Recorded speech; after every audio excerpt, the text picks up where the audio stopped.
Hello, David here with Courtney.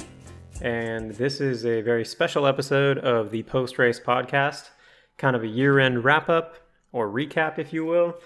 And today we're pretty much just going to go over everything we did in 2018 and talk about, what we thought of each of those races, what was our favorite, things like that. So, let's just jump in. I'm excited for this. I hope you are too. I am. Okay, so Courtney's got the list of what we're actually going to go through and everything. So she's going to read off. I figured we'll just start by actually going chronologically and just quickly listing each of the races that we did throughout the year. So go ahead. Okay. So the first one that we did was Arches, and that was January 27th this year. And then I did the half, and then David did the 50K. And for that one, the half had 1,000 feet of gain, and then the 50K had just over 3,000 feet of gain. And I'll just talk about that one a little bit. So that was my first race. Didn't really train much for this one, but this one was kind of it wasn't flat, but it was a flatter race. And this one was actually a really good race for me for my first race. I had a lot of fun the whole time. The trail was beautiful. The area was beautiful. It was a great day. The weather was great. And we were actually on vacation for this one too. So it was kind of a fun race to be able to go travel, be on vacation, and then do a race as well. So that's what I remember about this one. Yeah, so it's important to know where it actually was. Oh, sorry. Which was Moab, Utah. So, with a name like Arches, hopefully you assume that. Now, it doesn't actually take place inside of the national park because you're not allowed to do that. Yeah. So it actually just skirts the edge of the park, but you get a view inside the park, and it's really beautiful looking at the La Salle mountain range there. We were on vacation actually. I mean, we went on vacation partly due to this race to go do it. And I it should was awesome. add, we did this in the beginning of the vacation, not at the end. Yeah. So we drove down actually the whole way. We Yeah. rented a car up where we live and then just drove the car all over the place. And this was just the first stop pretty much all that. Like we just booked it down to Moab from Washington and then did this race and then started our vacation, which was awesome. It was a really cool race. And that area, Moab, is just beautiful. But we'll talk about it more later. Yeah, so that was our first one. Our second one that we did, well, we actually signed up for a race in February, but it got canceled because of a plane crash. So we'll talk about that more in a bit. Crazy stuff. But so the second one that we ended up doing was the Badger Mountain. And where was that at? Richland. Okay. Richland, Washington. So on the other side of the mountain range. Okay, here. and then that was March 31st. And I ended up doing the 15K, and then David did the 50K. And the 15K had, again, about 1,000 feet of gain. And then the 50K had 4,100 feet of gain. And I remember that one, actually, that was a pretty hard race. It was a lot of up in the very beginning and then a lot of down. And it was fun because you got to run all the down pretty much the end of the race. So that was nice. But it was tough just because I think I pushed myself on that one pretty hard in the beginning, and at the end I kind of ran out of juice because I did push the price. Yeah. I remember I didn't actually know how far up it went. I didn't know the course before I started, and so I was trying to push myself with the crowd, and it definitely backfired at the end. But I do remember that being a really good race as well. That was a nice second race of the year, and it was a shorter one for me too, so that was nice. Yeah, pretty much similar for me. I think I probably went a little bit harder in the beginning than I should have. So this is actually, it was a 55K really. It was like 34 point something miles. And for those that don't know, this area is super cool. I actually it was one of the few like decent YouTube videos I made that chronicles my time at that race. So check it out if you are interested in this race. And it gives you a pretty good idea. But basically, there's no trees anywhere. It's all just like rolling hills. And so, that area is somewhat interesting, I would say, for a lot of reasons. But overall, it was a good race. I struggled. I definitely hit the wall pretty early. And so there's a lot of walking towards the end. But it was good. I liked it a lot. We made a little weekend out of it as usual. And it was a fun experience. Yeah, that was a fun one. Then we also had Horse Lake. We both did the half, and that was April 28th. In Wenatchee, Washington. And that had about 2,000 feet of gain. And this was a tough one. So it was really windy when we started. Super windy, super cold in the beginning. And you had to take a shuttle up to the race. Like you parked in a parking lot down by a Walmart or something. Yeah. And you had to take this little bus up there. So once you were up there, you couldn't get back down. Yeah, you couldn't leave. If we had our car for this race, we would have left probably. Because it was so cold and so windy. And we just really didn't have... Because, it really wasn't that cold, but with the wind, I've never experienced wind like this. I want to say it was like 30 miles per... It might have even been worse than that. But it was like blowing us. People's coats were like blowing off their back onto their head. Like hoods couldn't stay on. Like it was the windiest I have ever... it hurt. It just hurt. Everyone was in the same boat. They were all like, visibly shivering and stuff like that. Because part of the problem was the shuttles that take you up there... They drop you off, and the race doesn't start for another 40 minutes. Yeah. And so you're up there just freezing your ass off. Yeah. And, God, that was rough. Yeah. And I think I went into this with a really bad attitude. I remember starting almost wanting to cry, and I just kept telling David, I'm done. I don't want to do this. This sucks. I don't want to be out here. And so that, I have a tendency to do that. But that, starting that race, I just didn't want to do it. And it turned out to be a really good race, actually. There was quite a bit of up. There was quite a bit of down. It was kind of a rolly course, but it was fun. It was a good one. Despite the wind, you didn't really feel the wind. Once you started, it was kind of at your back, and it just ended up being fine. But yeah, the beginning was terrible, torture. Yeah, it's pretty much the same for me, where, once we actually got started, it was good, I think. And I actually did a lot better than I thought I would. I think my time overall was just about 2 hours, which for this course, I was surprised at because it's got, like 2,000 feet of climbing. And so, the weather actually turned out to be just fine once it started. But it was just like, you had to get moving for it to work out. So, I would encourage anyone to bring like a finished start line drop bag or something with a bigger coat or something to stay warm because, God... That was rough. Yeah, it was really bad. And I think I actually did really good on this one, too. This was one of the better placements for my races. But, so then our next one was Orcas Island. Ooh. And this was May 12th. And I did the half, and David did the marathon. And the half marathon, 3,800 feet of gain. And the marathon, 6,200 feet of gain. So quite a bit. Yeah, and if you couldn't tell, this takes place in Orcas Island, Washington. A very, very beautiful place. You have to take a ferry to get to it, so it's this whole thing. And again, we made another weekend out of it where we took the ferry up the night before. This was actually a really stressful trip, though, for us. Yeah, we one of the most stressful. We didn't anticipate it to be, I do remember, so we got there really late because the ferry was running late, and then so we ended up getting there really late. And we couldn't find our hotel that night, and it was and service on the island is pretty bad, at least for AT&T. I don't think we had any service. So it was really difficult to find it, and there wasn't a good sign, and Google Maps actually had it in the wrong location. Yeah.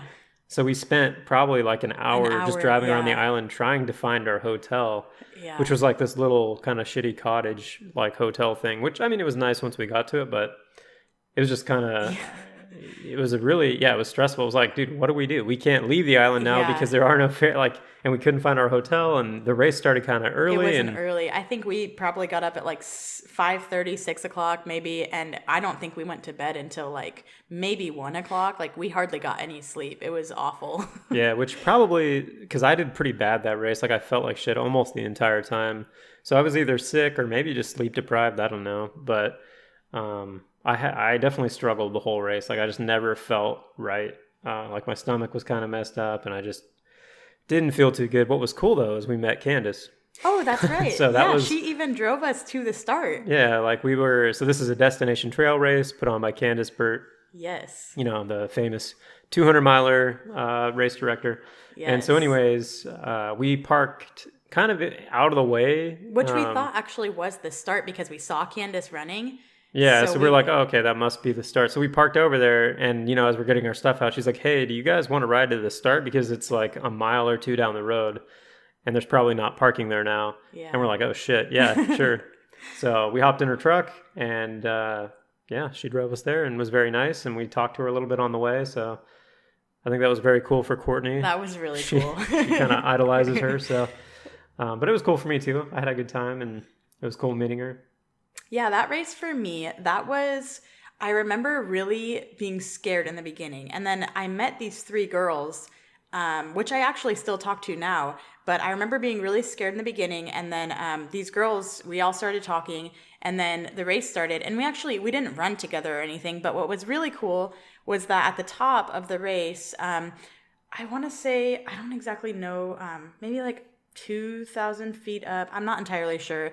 But anyways, there's a really cool spot where you can take a picture. Oh, yeah. It's at the top of Mount Constitution. Yeah. And I didn't expect to get a picture at all. I was just at the aid station.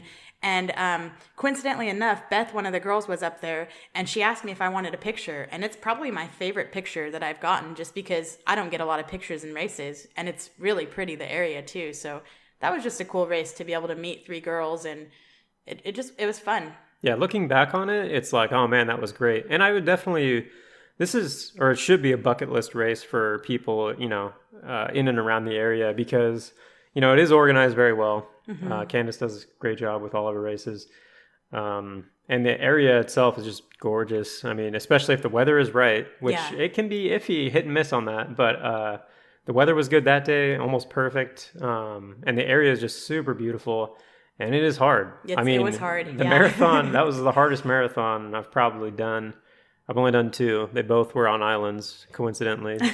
But that was rough. I mean, that climb up Mount Constitution is no joke. So yeah, it was hard. So yeah. So then we have Fragrance Lake, where was that? So this is up in Bellingham, kind of on the Chuckanut Mountain area. It runs a lot of the trails are the same as most of those Bellingham trails. Trail races, I should say. And this was June 9th, and then we both did the half for this one as well, and this one had 3,300 feet of gain. And so which for a half marathon, I mean, that's kind of a lot to pack in there. And Bellingham, Washington, is I should clarify. So we live in Washington, so a lot of the time when we just say a city, it's in Washington. Yeah. But this for me was a really hard one. It actually wasn't hard in the beginning, but then I let myself.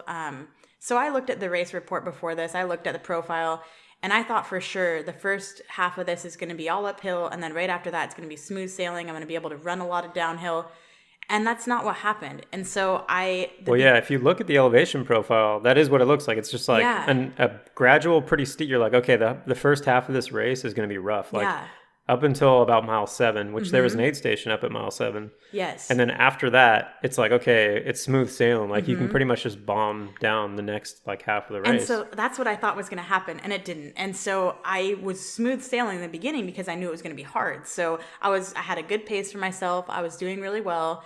And then when I hit that aid station and saw that nothing, it didn't seem to go downhill, I was still climbing, I let myself, it all got to my head, and I walked a lot. And then I continued to walk because I was having a pity party when I could have ran. I could have ran a lot of it, but I let it get to my head, and that really ruined the race for me. So this was really a challenging one because I anticipated it to be all downhill. So had I not looked at the course before, I think I would have done a lot better. Yeah, it was similar to me. I mean, I thought I had the same expectation going in. Like once I hit mile 7, because I was kind of trying to be conservative, except for at mile 6, I started to push it a little bit because I was like, okay, I know it's all downhill once I get to that aid station. And the reality is, which, we should probably have known because we've ran up in that area quite a few times. But I mean, it's rocky and rooty, and it's just not something you can move fast through easily. It's not like you can just efficiently go downhill. It's like you have to work even when you're going downhill. So, and I fell on that one, actually. I fell twice. I fell on a rut. I slid and I think I hit my bottom on one of the ruts. And then there was a part where you had to climb down these ruts, and I fell at that part pretty as sketchy, well. Yeah. And I don't think it rained at all, but I think it maybe had rained the day before. Oh, it was definitely wet. Yeah. But I don't think it was raining during the race. It's just that area. But I just remember it was a really hard race for me the whole time. It just seemed to be daunting. So it was a good, challenging race, and it was fun. I just remember that I had a really hard time with that race. Yeah, I surprisingly did good. I think I got 9th overall out of I don't know how many people, but that was a surprise to me. And my time actually was pretty good too. I guess my time was 2:37. The ultra sign up rank was 77%. So That's good, yeah. that was one of my better finishes, at least leading up to this point. Up to this point, I hadn't done good in most races, but that was kind of the tipping point where I started to do a little bit better. And I actually had trained decently for this. I started running out in Capitol Forest, which made a big difference for me. Starting to get elevation in on a lot of my runs, and so yeah. Yeah, and then we did Gray Rock, and that was where was Gray Rock? Gray Rock was, I mean, it says Yakima, but it was actually quite a ways outside of Yakima, Washington. So again, this is on the east side of the Cascades, where it's not always raining, and there's a ton of green trees. It's like dead grasses everywhere over there. I don't remember the weather for that, but that was so. It was good. It was actually hot, very hot. I thought it was hot. Yeah, I did the 25K, and this was in July. Oh yeah, well when we drove into Yakima, it was like 102 degrees. Yes, at I night do remember almost. that. It was now. like 7 p.m. and it was 100 degrees. I do remember that, and a lot of really bad humidity. It was fairly humid, yeah. Yeah, well that night it was definitely humid. It was July 14th, and I did the 25K, and then David did the 50K, and the 25K had just over 3,000 feet, and the 50K had 6,000 feet. So a little more than 6,000. Yeah. So for that one, actually, I thought this, I don't actually know if I looked at the profile for this. I think I did. And I actually think that helped me. So this was straight up and then straight down and then straight up and straight down. Is that right? Well, yeah, so both the 50K and the 25K are out and backs. Yeah. So it's pretty much you just go out over a big hill, bump or whatever, yeah. And then the 50K actually goes over the one completely, and then up another ridge, and then just back down the same way you came, and that was a hard race. Yeah, I mean, like actual like terrain and everything and climbing, like that was hard. Like I think at least my watch, my Garmin 935, I think it said 6,500 feet of climbing throughout the whole thing, and that's what a lot of people were seeing apparently. And man, like that combined with the heat, because I think it got up to like mid 80s, upper 80s. And that was really tough. And this is another one where I actually made a decent video on it. But at least for me going into this is probably the peak level of fitness that I had throughout the whole year. I didn't have any injuries leading up to this. Well, actually, that's a lie. I had a little bit of an injury, and I used poles for this because of that. But it's just like a small ankle tweak that I had on a training run. But physically, this was probably the top of my game. I probably weighed the least. And I probably was like putting in the best mileage that I had up to this point. So I felt really good going in, and I knew that I could probably do something decent that day. And I did. I think I got 4th overall, which was probably the best finish that I've had out of any race. It was probably it is definitely the highest ultra sign up percentage I got, which was 82 or 83%, I guess. And that was good. I battled it out, and I had a really good day that day. It was one of the better races of the year for sure. This was actually a really good day for me too. I don't remember. I mean, I'm sure I definitely felt low on this race, but the first getting to the first aid station, I just battled it out. I knew it was going to be hard, and then I actually met a friend at that aid station. And what's weird for me is I'm normally back of the pack. I don't ever really see anybody at aid stations. I walk a lot. I don't hardly run. When I do run, it's like a shuffle. I'm not very great. But this race, I felt really strong. I think I had done a couple of Capitol Forest runs with you and got a little bit of elevation in. I don't think I was running a whole lot, but I think at this time we had done 1 or 2 runs out at Hones too. Yeah. The snow was finally clearing off enough. And so I think that really helped me getting in that elevation, because for this, I don't remember it it definitely was hard, but I was sidetracked a lot of the time just with having that friend that we climbed that last climb, which was probably the hardest part of the whole race. Just a gnarly climb at the end. We ended up climbing that, and right after that, it was smooth sailing, pretty much all downhill the rest of the race. So I think I did pretty well on that race as well. I think I finished, I don't remember my overall time, but I think I did pretty well. I think it was 4 hours and like 20 minutes or something for a 25K. And for me, that's pretty good. Yeah, with that much vert, I mean, that's not a bad time at all.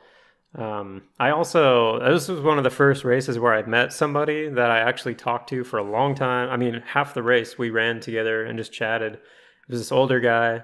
I forget his name now, but maybe Mark. Could be Mark, actually. Yeah, because I remember I talked to his wife, and that was the weird thing. But yeah, we talked for a really long time, and he had done a couple different 100-milers and stuff like that, and so he was telling me about that, and I had mentioned, I'm like, yeah, I'm gonna try my first one this year, and so he just gave me a bunch of advice and everything. Really super cool, super nice guy, and that was probably one of the first people that I've met actually out on the trail running that I was like, oh man, I would run with this guy, just casually. Too bad we don't live in the same area, but. Super cool, super nice guy, and that made the race a lot better too. It made the miles fly by for the first half because we were just chilling, and I think it was at the halfway point that I decided, I'm like, all right, I'm going to try to actually, finish high, like finish high up here, because I think at the time I was in like 5th or 6th, and I was like, I could catch a couple of guys, I think, in the last half of the race, because I was feeling pretty good, so yeah, I mean, that was a special race. That was a cool race. And then Angry Owl, this was a timed 12-hour timed event, and this one started at midnight, and this was in Salem, Oregon, is that right? Yeah, basically. Okay, and this was July 28th. So this one... It was actually basically a park. Yeah. And it also had loop. Some road. Mm-hmm. Yeah, it was just under a mile loop, or just over a mile loop, something like that. I think it was maybe just over. Yeah, I think it was like 1.1 miles or something like that. And this was the first time either of us had done a timed event. Yeah. Which I actually really liked. I did too. I thought that it was kind of cool. What was neat about it is our segment, or our corral, I guess, or whatever you want to call it. So we signed up for the one that started at midnight. Mm-hmm. So it went from midnight until noon the next day. Mm-hmm. So you run through the night and into the morning.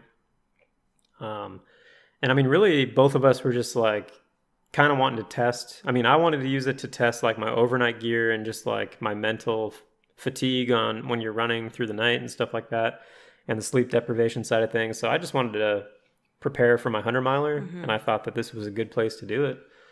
And for me, I just had a 50K that I was trying to build up the distance and just time on my feet, really. And for me, going into this, my goal was really just to walk. I didn't plan on running a whole lot. I just wanted to have time on my feet for the whole 12 hours and just see if I could do it. But this was a really good one for us. So we experienced a lot of humidity, a lot of chafing. Ooh, yeah. It was brutal. Early on too, really early on. I think for me it was mile 8 or 9, and maybe for David it was just over a half a marathon or something like that. Well, at the half marathon mark is when I dealt with the chafing, like when I bandaged up my nipples because they were getting so messed up. But yeah, it was rough. So we still had quite a bit more to go. So we ended up running for 8 hours, and I think... he was probably on mile like 17. I was probably on mile like 10 or 11 is when we met up together, and we just decided to run or walk or whatever we were doing. We just decided to spend the rest of the time together, which for me was really special. That race was, I wanted to get in 30 miles. And like I said, I just planned on walking it. So being able to run and running with him was just a really special time for me. And running in the dark, it didn't seem ideal in the beginning, but it actually was a really cool experience. It was fun to just see the sun come up and just be grateful that we could actually see again. And it was cool. I really liked it. Yeah, running through the night, regardless of when or where you're doing it, is usually a pretty cool experience. So it was fun. Yeah, and next one was September 1st. This was just for me. David was going to do this one too, actually, but on a training run for this, he ended up tweaking his ankle, and 2 days before the race, we just thought probably not a good idea to run with a 100-miler coming up. So I ran my first 50K, and this was at Mount St. Helens.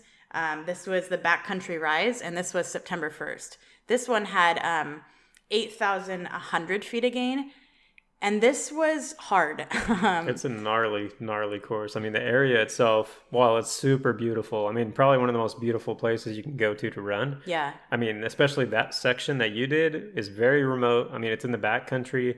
the trails are not all that well taken care of, and it's minimally supported. I mean, what, you had I aid had stations 3 or aid something? stations, yeah, for 32 miles. And even So those aid stations themselves, they're all hiking, so they're yeah, not like fully stocked. It's like minimal aid stations, so it's a doozy to do for your first yeah.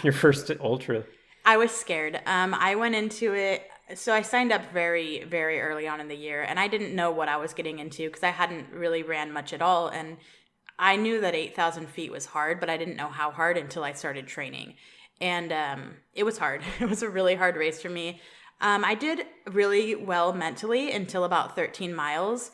And then after that, I experienced my first cramping. I hadn't experienced cramping before, and it was hard. I let the mental I just let a lot of things get to me, and being alone made it really hard because this was my first like solo real race, and yeah, it was really good though. It was a really good race. I learned a lot, and I would definitely do another one.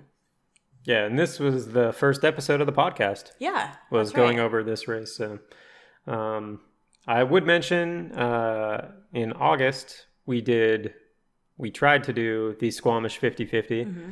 So that was my first DNF, episode 2 of the podcast actually, and that race. I mean, I won't dive too much into it, but basically, up in Squamish, BC, Canada. So my first international attempt at a race too, and it didn't go as planned. Basically, didn't do the 50K, tried the 50 miler, and dropped out at mile 33, I think. Just wasn't feeling it that day, and basically that was that. Yeah, and that was when the smoke quality was pretty bad too. It wasn't very bad the first day, but the second day was definitely bad. Yeah, the air quality definitely wasn't good either. But yeah. And so then after that, we had David's 100 miler. Ooh, the hundo. Yes, and the Mountain Lakes 100 took place in Olali Lake, Oregon. Yep. So, and this is again on the east side of the mountains there, except this time it's in Oregon. September 22nd. Yep, September 22nd. Really, that's like kind of just outside of Bend, Oregon, like an hour or so drive outside of Bend, maybe a little bit more. And I mean, this was my A race for the year. It's what I was training for to do all year. Episode 3 of the podcast. And man, I mean, I've said all I can say in the other episode of the podcast, but basically, it's absolutely gorgeous course. Not the most difficult 100-miler by any means. Not the easiest either. But it's got nice varied terrain, super beautiful. The weather wasn't ideal per se, but the race went really well, and I loved it. So yeah, this was a cool one for him. He did really good, and it was cool for me to be able to pace him too. I paced him the last 30 miles of the race, and it was hard to see just the last 10 or so miles of him suffering, but it was a really cool race, really fun to be out there with him. So the next one we have is Oktoberfest, which was in Leavenworth. This was just a 5-mile run.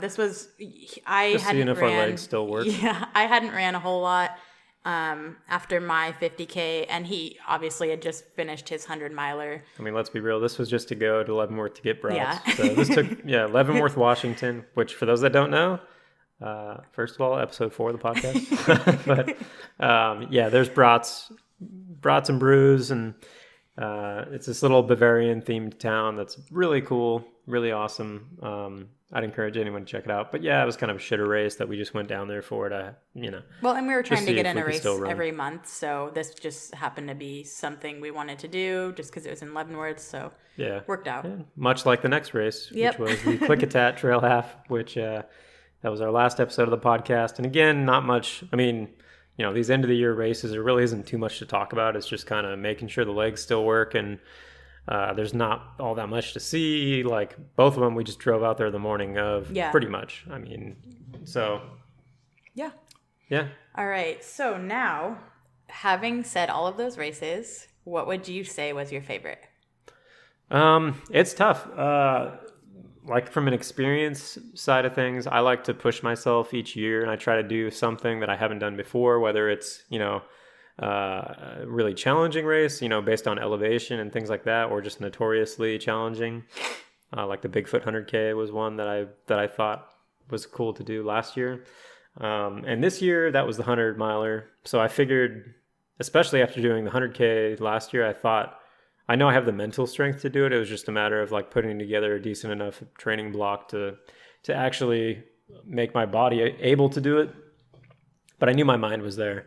So that was kind of the most special race to me this year was the Mountain Lakes, because, it takes you, doing a 100 miler just takes you to a place that you can't get to unless you're doing that kind of a thing. So to just push your body for that long and that hard, it's just a really cool experience. And the fact that I got to do it with, my best friends and you, who was also one of my best friends, it was great. I mean, It's hard to put into words just how much, working towards something like that all year long and then finally getting to do it. And not only do it, but it's like, you have some certain expectations or perception of what it's going to be like going into it. And so to do it and have, most of those met, like it was a very satisfying like goal to achieve. And so for that reason, I would put that probably at the top of my list, obviously. Although I would say, like Arches would be a pretty close one in there just because of that vacation was really, really fun. Mm-hmm. I mean, I look back fondly on it because of that, because of all the other things wrapped around it. I mean, Moab is such a cool area and it's so different than what we're used to up here. So getting to go out there and experience all that, both of those races were really cool to me and I liked them a lot. Yeah. For me, I think I would say mine would probably be the Angry Owl, the timed event. And I think for me, the reason I chose that one is just because it was my first time running through the night. First time running through the night with David on an actual race of my own. I mean, I had run through the night with him for his 100K the year before, but this was like an actual race for both of us. It was my first marathon, and this was my first ultra. And it just was a lot of emotions for me. And so for this, it just brings back a lot of really good memories for me. But I also would say the same with Arches. It was a really cool race in the fact that even just after the race, the memories that we had there, like going to watch the sunset and all of that, it just reminds me of that race and those times on that vacation that were really good.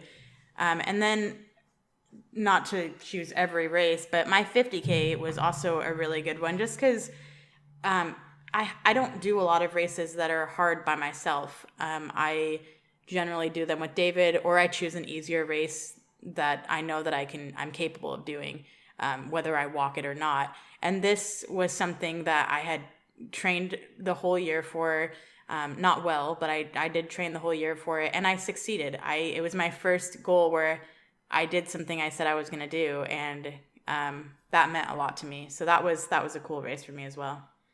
Yeah, and I mean, I didn't race the backcountry rise, obviously, but that was a cool one to spectate, I suppose, because not only did I spectate you, but Jimmy and Jess were out there too, and that was cool to see them kind of struggle, get to struggle a bit and see, And all my family and friends came to that one too, which meant a lot to me. So whether I finished or not, it was cool to have my family and friends be there for me. So yeah, and going back to the Arches race, which is another, I mean, I would encourage anyone to go check that out because it's just cool to be in that area. I don't know. I would put it on a list of like, bucket list races for me, because not only is it easy to get into, like there's no lottery or anything like that. I mean, we just signed up and did it, at least last year. I don't know if it's changed this year, but yeah, I mean, you're right next to those parks. So you've got Canyonlands and obviously Arches right there that you can go to. And it's just a really pretty course. You're just seeing a lot of, the red rocks and the red. It just is pretty. Yeah, and like I said, the La Salle Range is just right there in your face. So, yeah. Okay, so having said our favorite, your least favorite, or maybe something that you... Yeah, for sure. Well, for me, Angry Owl was one of... It's tough because the experiences from it were cool, but the actual, event sucked. I remember looking back and just being like, man, this is such a ugly place. Like, there's nothing to look at. Yeah. You're just like in a city park for some of it. And then some of it you're just running on the road or the sidewalk. And so, I mean, from an actual like experience standpoint, it was like, man, this is ugly and I'm not having like that much fun. But I do like that mental challenge that comes with that. So I wouldn't necessarily say it's my least favorite, but it's lower on the list. Actual least favorite, I don't know. Let me look at the list here again. Well, while he's doing that, my least favorite, I would say, would be the Click-a-Tat one that we just did last weekend, which was the half marathon. That, to me, while it was an easy course or easier, the trail just was the jagged rocks. Like, I couldn't handle it. I hated running on those jagged rocks, and it just was daunting. My feet hurt for the last, 4 miles, and I just wanted it to be over with. Yeah, I'd be tempted to say Squamish now that I think about it, because not only because I DNF'd it, but there's a couple other factors around that kind of angered me. But in hindsight, especially being removed from it, I'm like, okay, well, some of it's just me being kind of pissy and whatever. But again, I still am angry about the cupless thing. Oh yeah, and I will always be somewhat angry about that until somebody points out that it was somewhere that I just didn't see. Then I'll retract that statement. But until then, I am pissed at Gary Robbins for not mentioning that. Yeah, I'd probably say Click-a-Tat too, actually. I hated that course. It sucks. I mean, no offense to the race directors or anything like that. They put on a good event. It's just the actual course itself is just kind of like, ugh, not my thing. Yeah. So much like a road race and a road race vibe as well. Which, I would the Oktoberfest runs, if I did the 10 mile, I probably wouldn't have liked it much. But the 5 was short enough to where I didn't care, but I would almost think that was kind of a shittier race too. I actually really liked that one. I'm not sure if I liked it just because it was really pretty. That one I could look up a lot, and I saw a lot of really pretty leaves, the colors, the foliage. I liked it a lot. I thought that was a good one.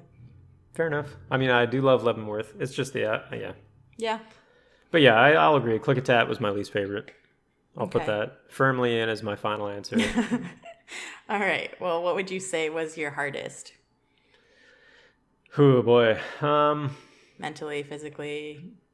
Yeah, I mean, the 100-miler is its own thing. But I mean, physically, I don't know. It's probably, I don't know. Grey Rock was very hard. Physically, it was the actual climbing that was involved. There's just a lot of long, drawn out climbs. So Grey Rock was very challenging.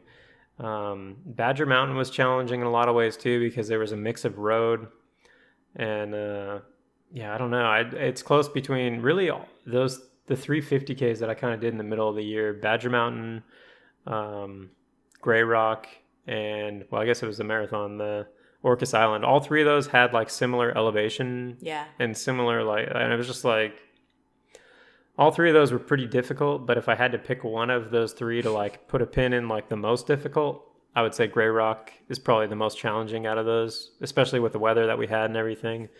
So I think, which that was the one that you did the best on, right? Coincidentally enough, yeah, I did do the best on that one, but I was also the best trained at that time. I think I had a faster time on that than I did Arches. I think my Arches time was like 6:40, 6 hours and 40 minutes for the 50K, and then Grey Rock it was like 6:30, and there was like 5,000 feet more of climbing or something in Grey Rock. It was insane. So for me, I think my hardest, I think I would say Backcountry Rise. So, as you should. And the reason I say that is just because it was hard to do something. The elevation was definitely hard, but I think just being so remote and being on my own, it kind of scared me. Like, it was nice to be able to say that I had done that, but I'd never done anything like that before. So Well, and you can break it up so you can say physically and mentally. Yeah, so I think that, but it's definitely physically hard for me too. That was a bit of both. That was physically hard because it was hard to do something so challenging on my own. And it was challenging. That was one of the hardest things I've ever done in my life. That was so hard. But, yeah, I don't know. I think that was probably the hardest one because I'm also looking at Fragrance Lake. And that was hard. But I think I let myself, I think I made it hard on myself. I don't think it needed to be as hard as it was. So I would say Backcountry Rise was definitely the hardest thing I've ever.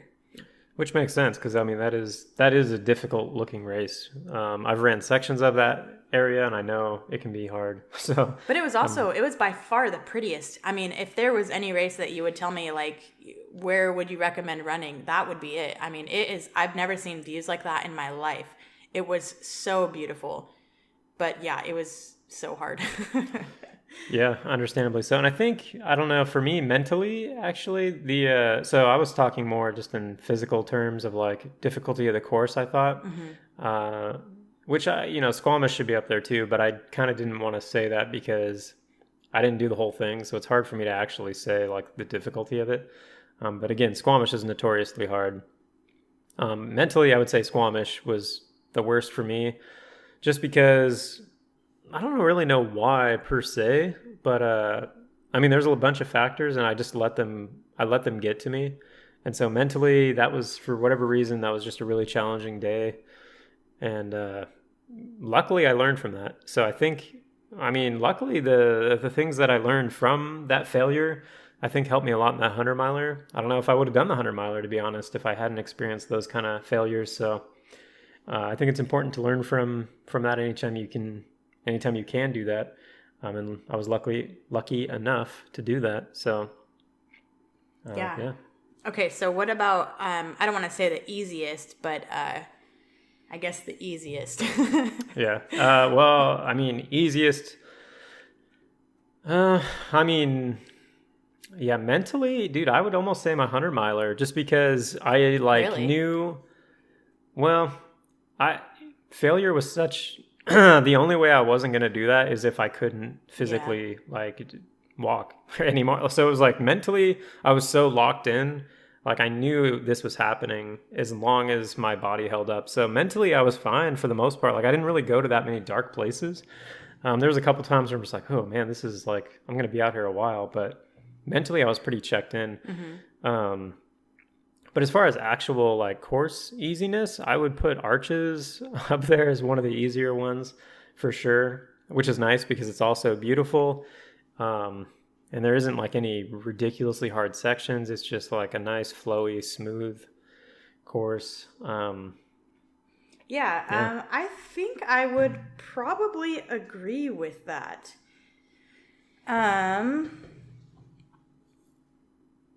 I'm just looking at my list here of what I've got written down, but I think I would say Arches as well. I wasn't fully trained like I would have hoped to have been, but I also hadn't ran really at all, and I didn't have a great time at all. Like as far as like my overall time, I had a good time running, but my pace time was not what I had hoped it would be.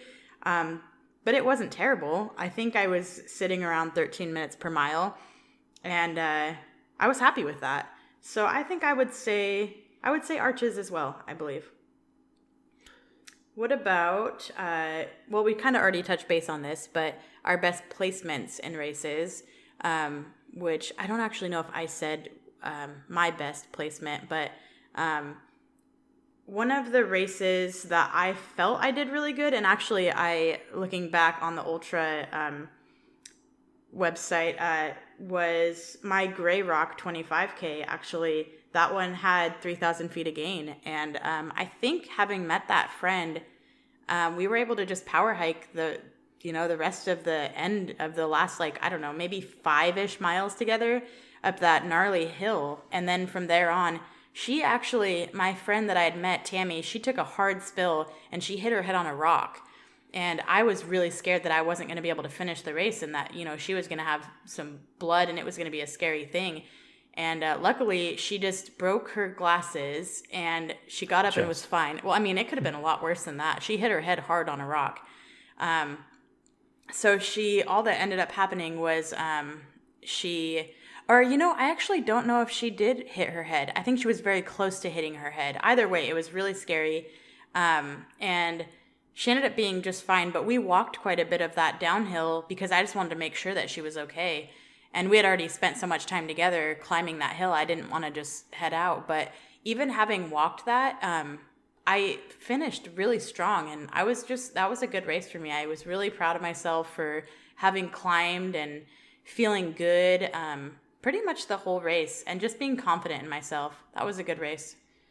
So that's what I would say was probably my best placement. And overall, I think I got a 72 or something like that. I don't know. I didn't write down the actual stats, so I'm not entirely sure, but... Yeah, so for me, I already mentioned it. It was the Gray Rock, getting an 83% from the Gray Rock Trail Run 50K, which was 4th overall and 4th gender place. That was just one of those days where everything was clicking, and I felt really good and strong, and just carried throughout the whole race. And that was probably the first time that's happened, and it was the only time that's happened. So, maybe that tells me something with my training. I should probably replicate what I was doing there. I do remember you saying you were eating really well, though. You had been... Oh, yeah. I was definitely on top of my nutrition there. But, again, in a 50K, I don't know how much it really matters that much. I feel like you can kind of gut it out usually, even if you do kind of have poor nutrition and up into a 50K. But... that was both feeling really great and actually placing pretty good too. So yeah, I was happy with that. All right. So, now what would you say your favorite swag was, or like the best swag that you got or paid for or whatever? So Mountain Lakes actually gave us free shoes, which was cool. Yeah. So I got a pair of the Nike Kiger, I forgot about that. Or Terra Kiger 4s, which I'll do a review on soon. That was really cool, getting free shoes and like a shirt and everything, and it was like Territory Run Co swag, which was dope. So that was up there, but I don't know, the Arches stuff I really liked. So Arches, if you can see, I love this shirt. It fits really well. It's a cool looking shirt. And then we also got the Arches medal. I don't know if you can see that, which I really like that medal. It was put on by Mad Moose Events, I believe, according to that medal. And I think there was a little goodie bag that came with that too, with some stickers and junk like that. And the bibs were cool too. So I liked Arches, was great. And for the price, I think it was like $120 maybe. So it wasn't necessarily cheap, but it wasn't crazy or anything like that. So yeah, probably Mountain Lakes and Arches both had some good swag to it. I think I would say the Backcountry Rise. I think maybe just because that was, it just held a special place in both running and in just being my first ultra. But the bib said my name on it, which I thought was really cool because that is the first, I've never had a bib say my name on it. Even though I did not run it, there is, for those watching the podcast, my bib is up here. I don't know if the camera can see that or not, but that's the bib from that race. Yeah, and so it was just really cool to have a bib that said my name on it. It felt really official. And I really liked all their swag as well. I'm wearing the hat. I won't take it off because my hair is going to be messy. But the hat I really liked. A lot of hats don't fit my head very well. And this one, I really like the way that it fits. It feels nice, flexes well. And then I also, I didn't get a medal for that, which was fine. But the shirt that I got, I really enjoyed. That shirt fits well, and I just like the way it looks. Territory Run Co. Yes, and then also another piece of, so I would say the Patagonia, so for his 100-miler, he bought me a couple of things off their website. Crewing and pacing gifts for my Yeah, team, and my he got crew. me a Patagonia zipper up, and I actually really love it. It's really nice, really soft, and it's just there's not a lot of logos on it, which I do like about it, but it fits well. It feels really nice, and that's probably one of my favorite pieces of swag that I've gotten. So, Oh, and of course I have to mention the belt buckle from the 100, oh yeah, which was awesome. Which, again, for those watching, there it is. Very nice. Would have been better if it was sub 24, but whatever. That's good enough. so yeah. I mean, do you have anything else to add? Because I don't think there's really much else to. Oh yeah. So best aid stations. Oh, that's a which good one. race had the best aid stations? Oh man. For me, and this I didn't run this. It wasn't. I mean, I paced with you, your 100-miler, obviously, but I didn't feel like there wasn't one race to me that I ran that felt really much different than others for aid stations. But when I ran when I paced him on his 100-miler, the feeling that I got from those aid stations.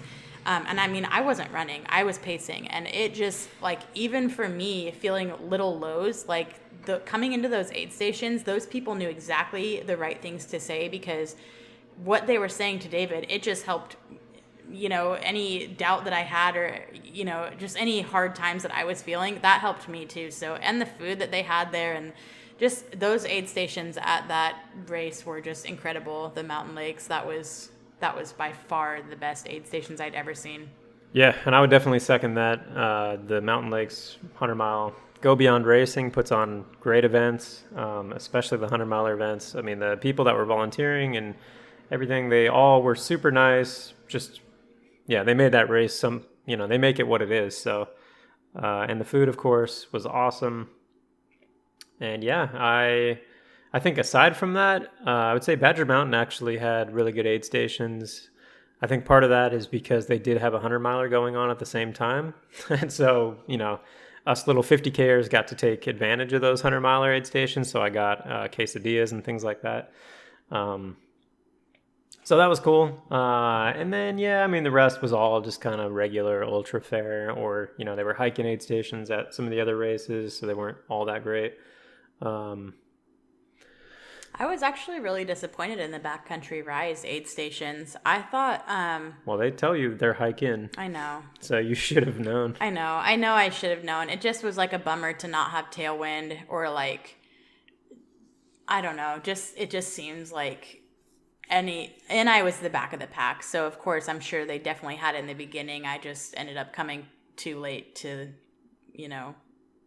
be supplied with it. But okay, so we talked about good aid stations, but do you recall the worst aid stations, or was it just backcountry? I think most every aid state. Well, I think just because I was back of the pack of most every race, so I don't recall any aid station like jumping out to me as being like a good aid station, except. Well, and that can include the volunteers there, because they do have a huge impact on the aid stations themselves. So the people that are actually in charge of the aid station can certainly have an effect on it. And at this point, months later, if you still remember something that was negative about that, a good chance that it wasn't a very good aid station. I honestly don't remember any aid stations jumping out at me that were like. Well, that's good. I mean, there wasn't a whole lot of like negative, but there wasn't like, I don't remember one specific positive thing either. Like it just kind of was there. Like they were just there for me. Like. Well, that's good. I mean, yeah, I think largely I would agree with that for the most part. Like, not much jumps out. Although there was one guy at Grey Rock. The first aid station. The oranges. Yeah, the oranges, that jumps out at me because they were actually like properly peeled. They weren't just like shittily cut up. That was something that was really cool, and I liked that a lot.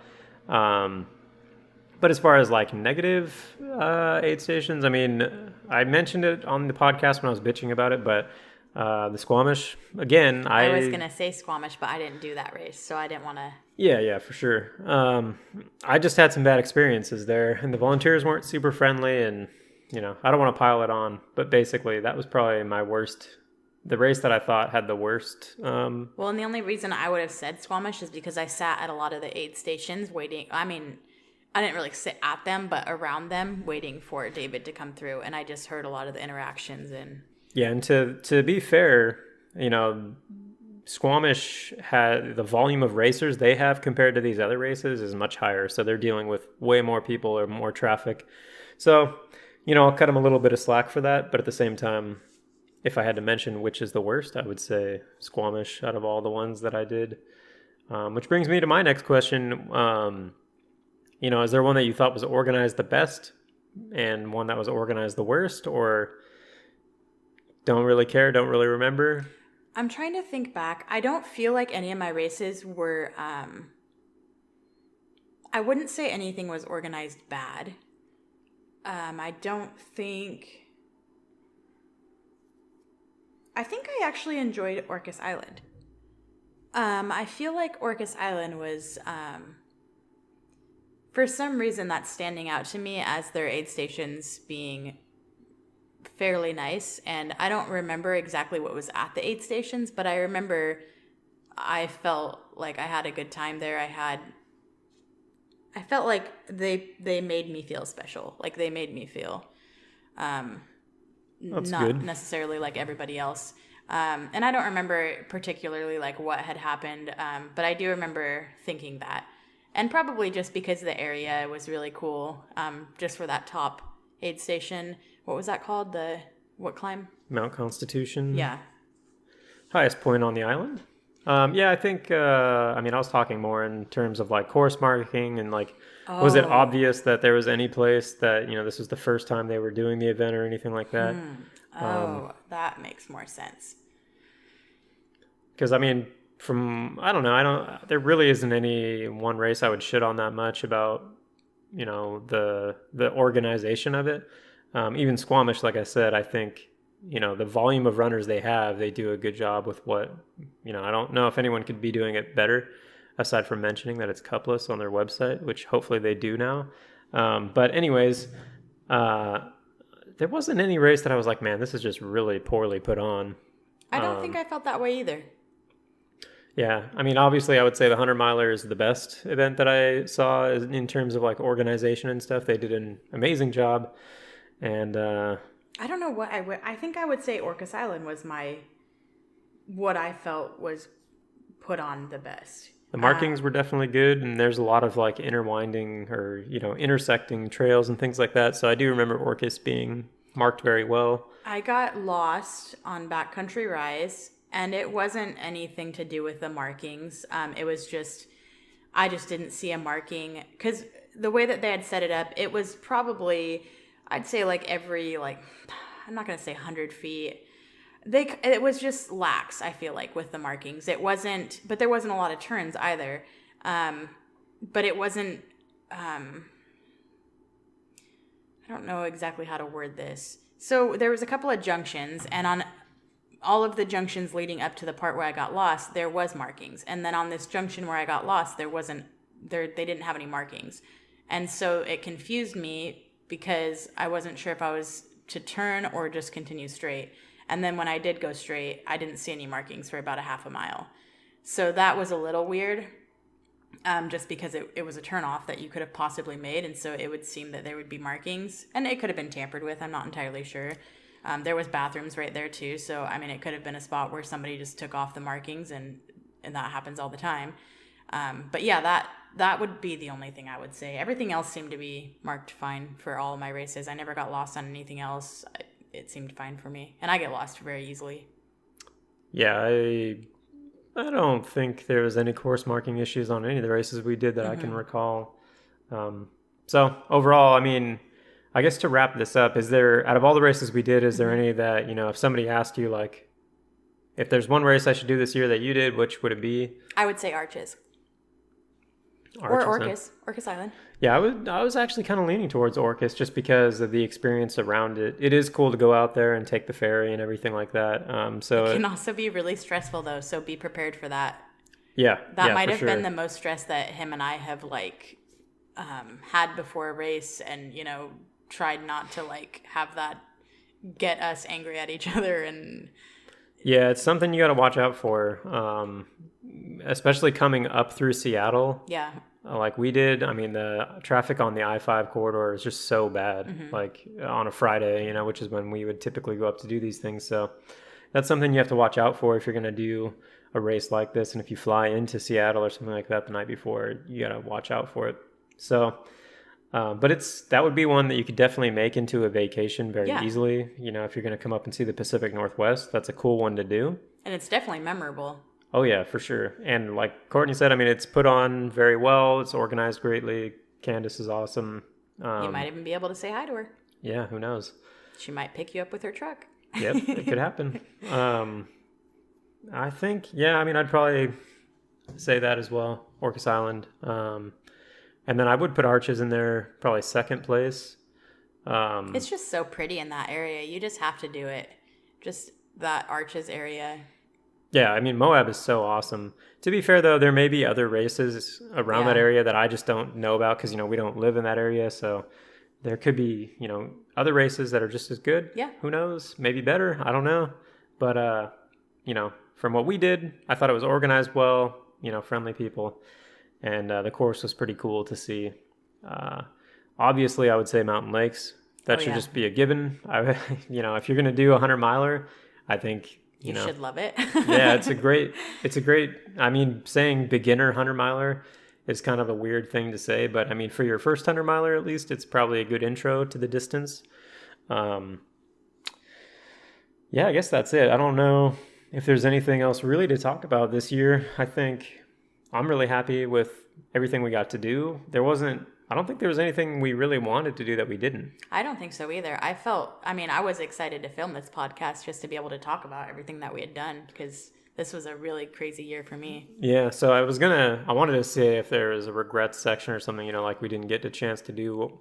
And I mean, there's always going to be races that you want to do that you can't, but I mean, that was mostly just based around scheduling. Like it was like, well, pick this or this. Yeah. And so...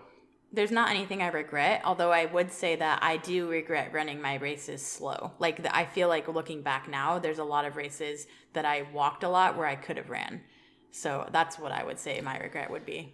Yeah, and I do the same thing. I mean, it's definitely easy in hindsight to look at a race and be like, oh man, I could have just ran a little bit faster in this section if I would have went a little bit slower in the, you know.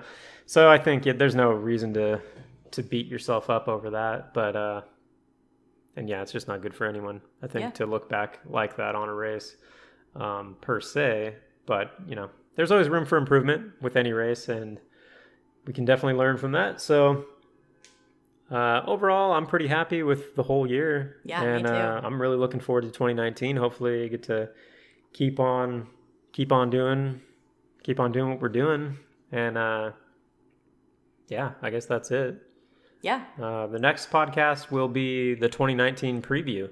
So we're going to be looking ahead and talking about all the races we'd like to do in 2019 and what we're scheduled to do and things like that. So, you know, fingers crossed with the lotteries. I mean, I'll say I signed up for Western States and it's my first year putting in for it. So I think the odds of me getting in are less than 1%. So I'm not going to count on that one. But there's some other ones, hopefully, that, you know, we'll get in through lotteries and things like that. So, you know, for anyone who's stuck through these first, whatever we are on now, episode 6 or whatever, you know, we appreciate it. And, of course, we're always looking for feedback, you know, so please rate, review, whatever.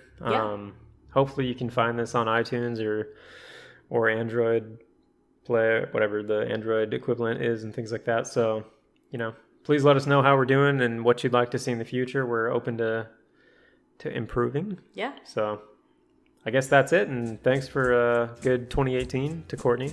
Well, thanks for a good 2018 to you. I wouldn't have done a lot of the races without you, so.